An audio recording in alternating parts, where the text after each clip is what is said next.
let's saddle up, folks. No, let's see. No, for Sleeping Beauty, the perfect team. One morning, Prince Philip and Princess Aurora decided to go for a ride. When they got to the royal stable, Aurora looked around. There were so many horses that she didn't know which one to choose. Then Aurora had an idea. From now on, I think I'd like to ride the same horse every day, she said. A big Palomino horse caught Aurora's eye. He looked strong and friendly.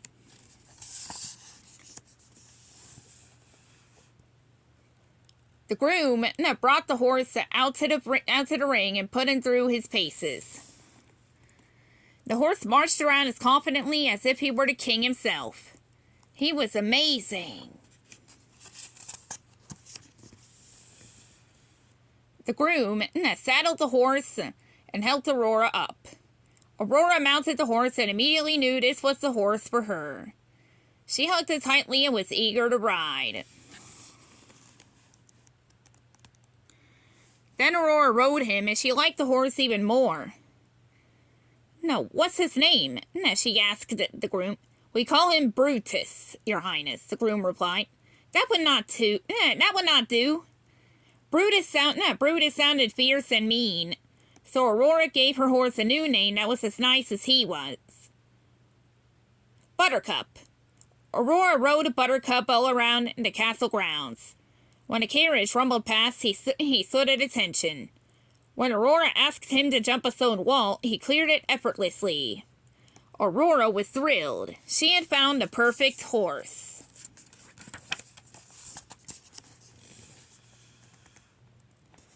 The next day, Aurora decided to ride Buttercup out to the fairy's cottage so they can meet him.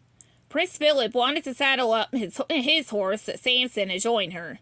He didn't like her riding through the woods alone. Aurora shook her head. "Don't be silly," she said. "I grew up in these woods. Besides, I won't be alone. I'll be with Buttercup. We'll take care of each other." Philip knew Aurora was right. He waved goodbye as Aurora and Buttercup trotted off. As Buttercup made his way along the smooth path near the castle, he was confident and brave. But the moment they entered the woods, he became a different horse. His step slowed to a crawl. He looked nervous. When some of Aurora's woodland friends appeared, Buttercup tried to spin around and run away.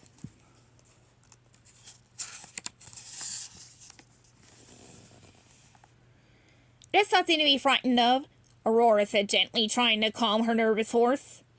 Buttercup didn't listen. When it came to a fallen log on the trail, Buttercup refused to step over it. And when Aurora asked him to walk through a forest stream, he snorted and shivered. By the time she reached the fairy's cottage, Aurora was very worried. How could a horse who was so brave at the palace be so timid in the woods?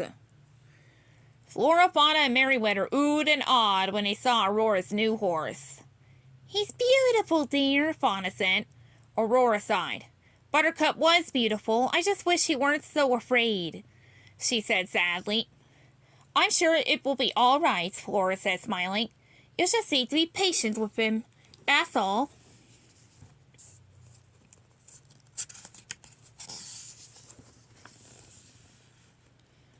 Merryweather moved closer to get a better look at Buttercup. "What a nice coat he has," she said. "Though he might look even nicer if his hooves were blue." She aimed her wand. Zap! Just like that, Buttercup's hooves turned blue. "Don't be silly," exclaimed Flora. "A horse shouldn't have blue hooves. On the other hand, his coat might look prettier in pink." Zap, zap, zap. Back and forth the fairies went, changing Buttercup from blue to pink to green until it was hard to tell what color he was. As Aurora watched her new horse change colors, she sighed.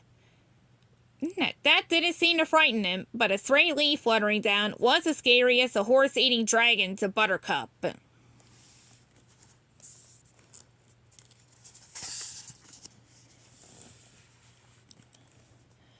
Suddenly, Aurora sat up.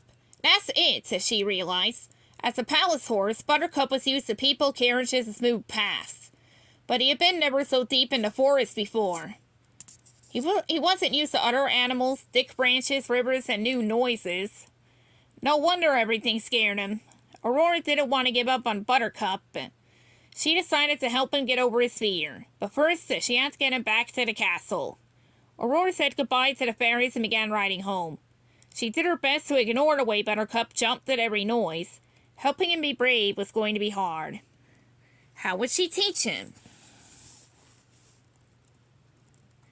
Just then, Buttercup stopped so suddenly that Aurora almost fell off. When she looked at the trail ahead, she gasped in horror. An enormous mountain lion was blocking their path. They were in trouble. If Buttercup could be frightened by a bunny rabbit, he was certain to panic when facing a mountain lion. But to Aurora's surprise, Buttercup didn't panic. She could tell that he was still scared, but he stood proudly and puffed himself up. Taking a step forward, he snorted angrily. Then Buttercup struck out at the mountain lion with his front hooves. Aurora hung on. She was still afraid, but Buttercup had made her feel brave too. Reaching out, she grabbed a sturdy branch from a nearby tree. "Leave us alone!" she yelled at the mountain lion, waving the branch. "Or else!" Buttercup pawed at the ground and snorted fiercely again. When the mountain lion didn't budge, Buttercup leaped forward and pinned its tail to the ground with one hoof. Then Aurora rapped the mountain lion smartly on the nose with her branch.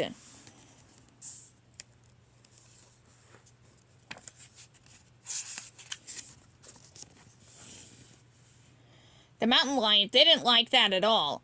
It let out an embarrassed yowl, then yanked its tail free and raced away into the woods.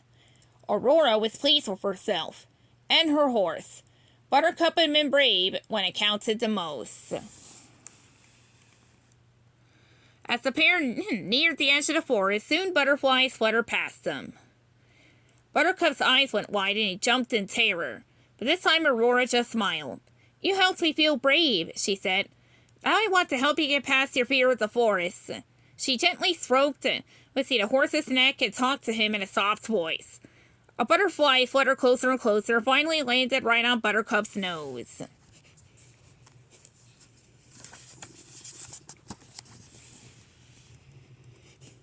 As the butterfly flapped its wings, Buttercup hardly shook at all. Aurora smiled proudly. The fairies had been right. All he needed was a little patience, understanding, and trust. "Good boy," she said, praising her horse. "You know, Buttercup, I think we really do make a perfect team." The end.